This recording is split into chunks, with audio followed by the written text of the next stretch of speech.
बच्चों आज हम हिंदी फर्स्ट पढ़ेंगे। लेसन नंबर 14 भक्ति काव्य। सबसे पहले हम कबीरदास जी के दोहे पढ़ेंगे। पूरा जो दोहा है वो कबीरदास जी, आप लोगों को पता है, निर्गुण भक्ति के कवि थे कबीरदास जी।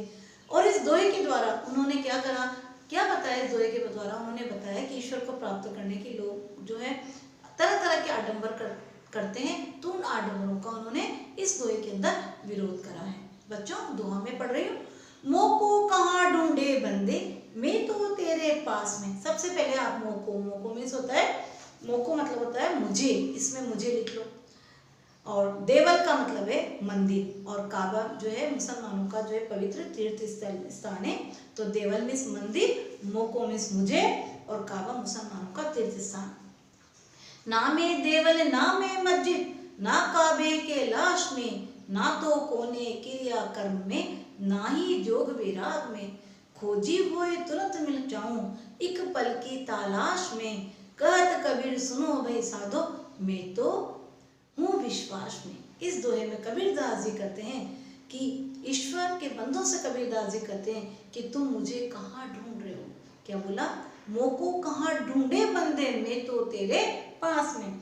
कबीरदास जी कहते हैं कि ईश्वर जो है अपने बंदों से कहते हैं, किससे करें कबीरदास जी, अपने बंदों से कहते हैं कि तुम मुझे कहाँ ढूंढ रहे हो, मैं तो तुम्हारे हृदय में वास करता हूँ। और तुम मुझे प्राप्त करने के लिए क्या करते हो, तुम मुझे प्राप्त करने के लिए मंदिर मस्जिद इनमें जाते हो।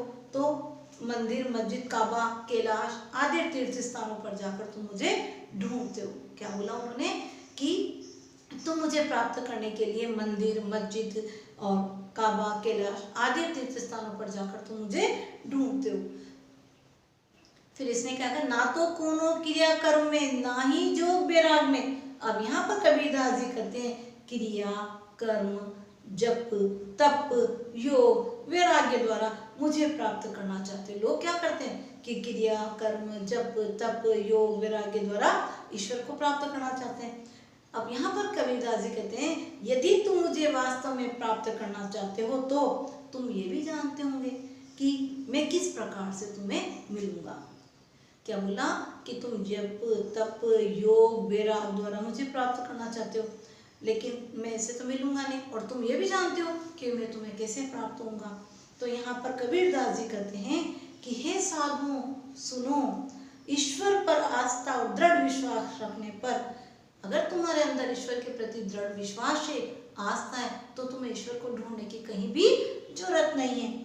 और अगर तुम उस पर दृढ़ विश्वास करोगे तो मैं तुम्हें पल भर में ही प्राप्त हो जाऊंगा। तो ईश्वर पर अगर हम विश्वास करते हैं तो ईश्वर हमें पल भर में ही प्राप्त हो जाते हैं। और अगर मान लो हमें ईश्वर पर विश्वास नहीं है, हम मंदिर में जा रहे हैं, हम मस्जिद में जा रहे हैं, कैलाश पर्वत पर जा रहे हैं, अलग अलग जगह जा रहे हैं, जब तक कर रहे हैं, क्रिया कांड कर रहे हैं, और हमारे मन में ईश्वर के प्रति आस्था ही नहीं है, झूठा दिखावा कर रहे हैं, तो क्या ईश्वर हमें प्राप्त होगा? नहीं। तो इस दोहे के माध्यम से कबीरदास जी ये कह रहे हैं कि जप तप क्रिया कर्म कांड मंदिर मस्जिद आदि में तुम मुझे ढूंढ रहे हो, लेकिन तुम्हें पता ही है कि मैं कैसे मिलूंगा। अगर तुम मुझ पर विश्वास करोगे तो तुम मुझे ढूंढ लोगे। ये दोहा मैंने आपको कबीरदास जी का पढ़ाया।